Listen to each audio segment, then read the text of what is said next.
I am the philosophical bachelor, and today I'm going to talk about the problem of excess. This is based on Georges Bataille's book, The Accursed Share. The question I'll be trying to answer is Bataille's conception of general economy credible? And hence I'll begin by discussing his theory of general economy, then I'll turn to his method. I'll look at some critiques and extension of his theories before concluding. The Accursed Share is a systematic exposition of Bataille's political economy.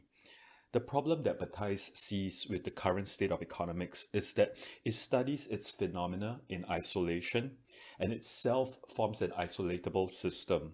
Bataille terms this restrictive economy. The problem with restrictive economy is that economic activity affects the world and is influenced by the world. Hence, what we need is to study economics to understand its general consequences, which is what Bataille aims to do with his theory of general economy. Economics is linked to the movement of energy, according to Bataille, because the sun is the source of all life and wealth, and it is needed to sustain life, growth, and reproduction. Sunlight is excessive, and hence it gives the possibility for life itself also to be excessive. And in fact, excess is needed for growth and reproduction. But there is a limit to growth. Why is there a limit to growth? Because there is a limited surface of the earth. The surface area of the earth is limited. There is only so much space for living things, after which there will be an inability to grow when all this space has been taken up, which means that whatever remains has to be wasted. And the avenues of usefulness, such as growth, has already been exhausted. So what is left, what is excessive, must be spent willingly or not, gloriously or catastrophically. And the latter option of catastrophically is exactly why the excess is called the accursed share. Is it true, however, that there is a limit to growth? In economics, there exists this law of diminishing returns, which says that increasing inputs results in progressively smaller increases in output after a certain point. So think of a car factory that has already been optimized. If we add more manpower to the mix, the additional unit of manpower is going to be producing less cars than the optimal units of manpower.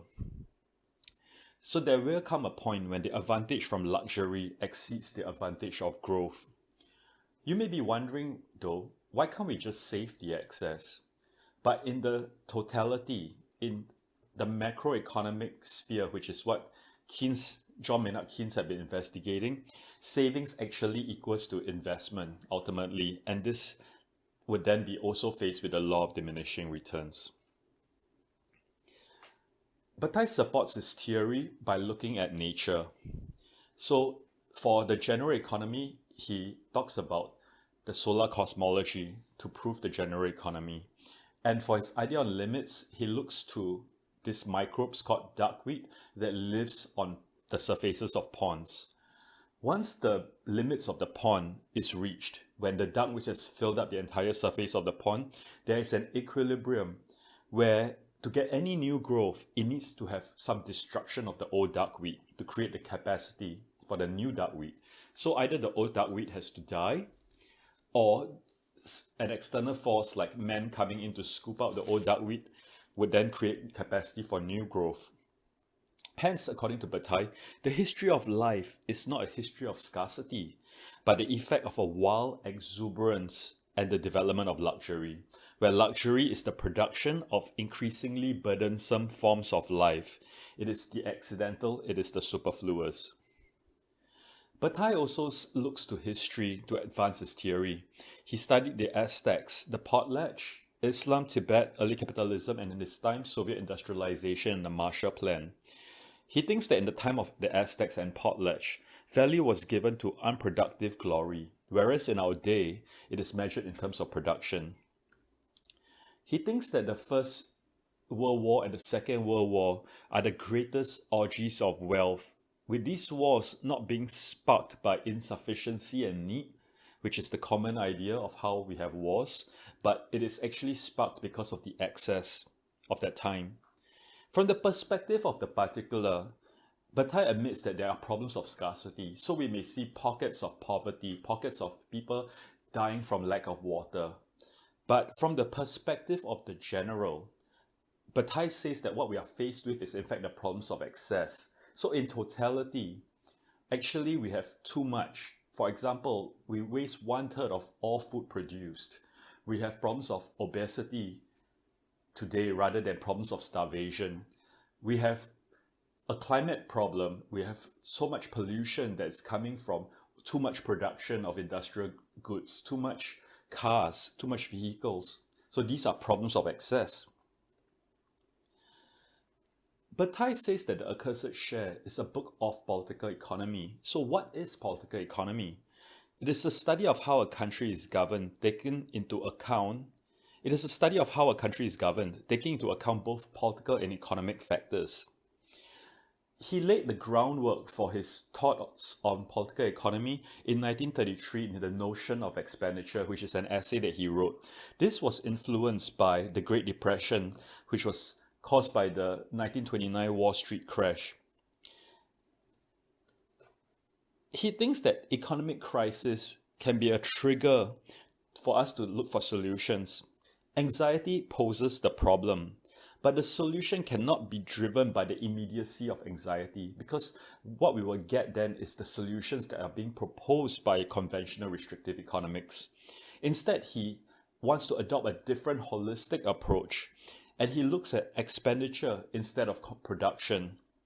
He looks at excess instead of scarcity. Scarcity and utility are the foundational premises of modern economics.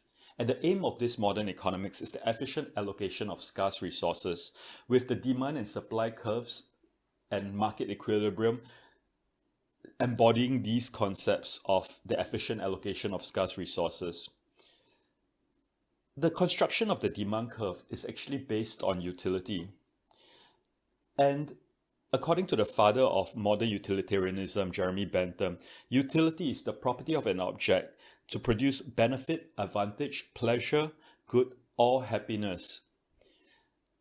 Bataille's problem is not directly with Bentham, but it is how restrictive economics had taken over these ideas from Bentham, but has not really kept to the spirit, instead becoming a utilitarian mindset where utility has been reduced to concepts of production and conservation, and pleasure is now not the key aim, but it's only a diversion in this scheme. Bataille thinks that we need to return to Bentham, but he does make one correction to Bentham, which is that honor and duty should remain outside the scope of utility, because he thinks that these two concepts will be vulgarized by pecuniary interests.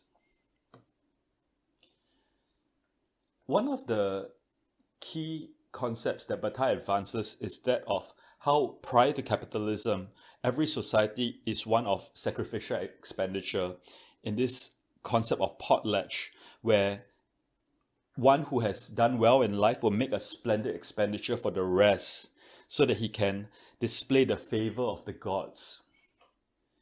But Gu problematizes these ideas.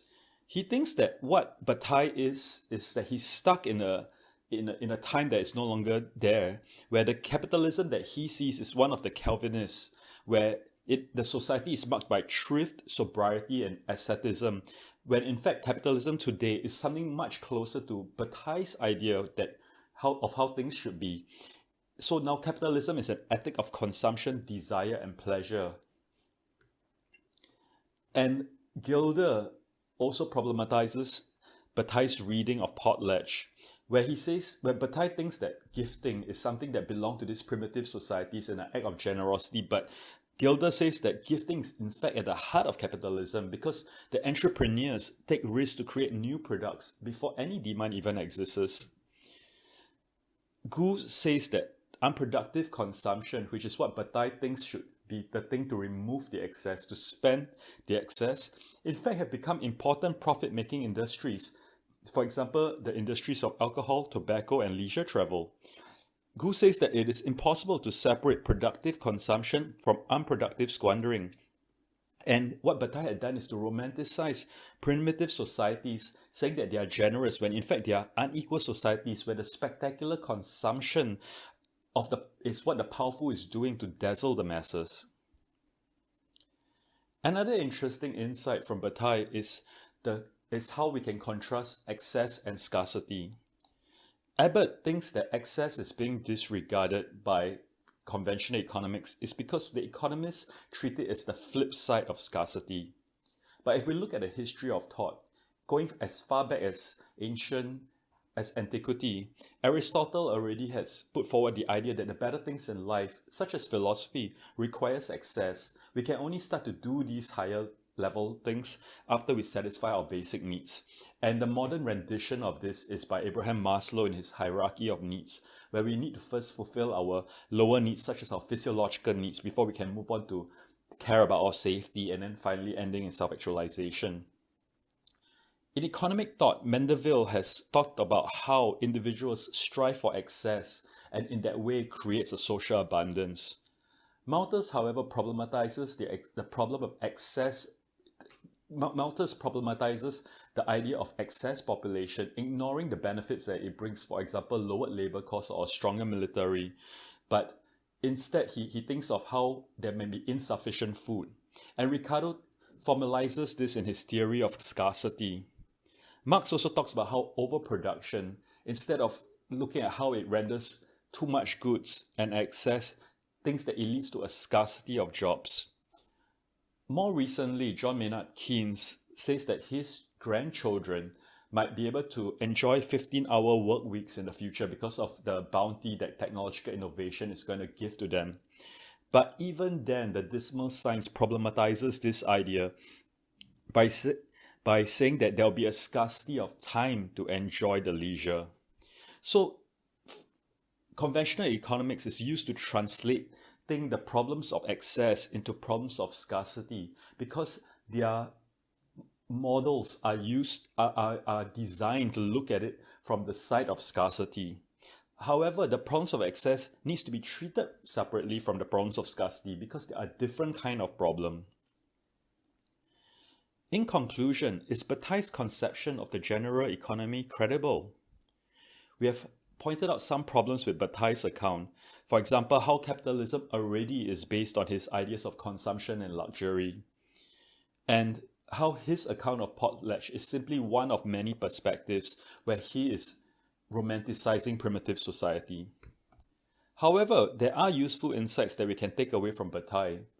For example, how excess is a real problem. And we are not just Homo economicus, but we are in fact Homo ecologicus, where we are human beings as living organisms spanning the entire domain of human activities, including activities that are non-economic, such as religion, art, and eroticism, where we spend these formidable energies to celebrate the gods, to celebrate the glory of the great, or to take part in the Dionysic pleasure of the humble.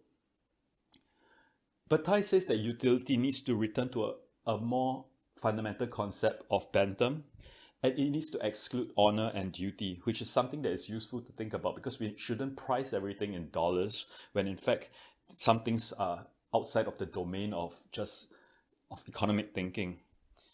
And we need different strategies to deal with the problems of excess because the strategies that deal with the problems of scarcity can only work in that domain. The problems of excess are different from the problems of scarcity. Thank you.